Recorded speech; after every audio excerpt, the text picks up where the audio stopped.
Change Visa card on eBay. The first thing you want to do is open up eBay website on your laptop or PC. After that, sign into your account and you will be redirected to this page. Now you can see your username at the top left corner. Just click on your username. Once you click on it, this thing will open up, and from over here you want to click account settings.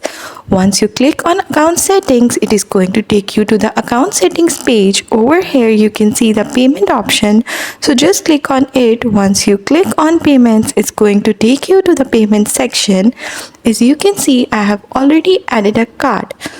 So you can either delete the current payment method or add the new one by clicking on the add payment option. After clicking on it, you will see this where it says credit or debit card. So just go ahead and mark the circle, then click on continue. After that, it will ask you to enter your card details. After entering all details, your card will be added over here so that you can change Visa card on eBay. That's all.